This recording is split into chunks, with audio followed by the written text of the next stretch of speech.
यानंतर बघूया जिल्ह्यांच्या बातम्या। 4 ते 5 फेब्रुवारीला उद्धव ठाकरे कोकण दौरा करणार। रत्नागिरी सिंधुदुर्ग लोकसभा मतदारसंघामध्ये पदाधिकाऱ्यांची भेट घेणार। कोकणच्या दोन्ही लोकसभा मतदारसंघांवर ठाकरे गटाचं लक्ष। वर्ध्यामध्ये जिल्हा परिषदेसमोर गेल्या 53 दिवसांपासून अंगणवाडी सेविकांचं धरणं आंदोलन मागे। पेन्शन, ग्रॅज्युएटी, मोबाईलच्या मागण्या मान्य झाल्याने अखेर अंगणवाडी कर्मचाऱ्यांचा संप मागे।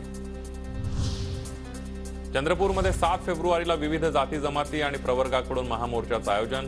जिल्ह्यासाठी प्रसिद्ध झालेले राजपत्र रद्द करून घेण्यासाठी सर्व शक्तीनिशी लढण्यासाठी बैठक। यवतमाळमध्ये कापूस, सोयाबीन पिकांचं अतिवृष्टीमुळे नुकसान। पिकांचा बाजारभावही नसल्यानं शेतकऱ्यांवर आर्थिक संकटाचा डोंगर।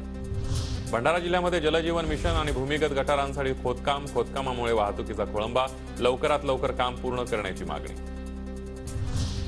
अमरावतीमध्ये सिलेंडरचा स्फोट होऊन हॉटेलला भीषण आग। अमरावतीच्या मोर्शी तालुक्यातील हिवरखेडमधील घटना 10 लाखांचं नुकसान झाल्याचा अंदाज। गोंदियामध्ये शासकीय धान खरेदी ठप्प होण्याच्या मार्गावर। जिल्ह्यातील शासकीय केंद्रांवर 23 लाख क्विंटल धान पडून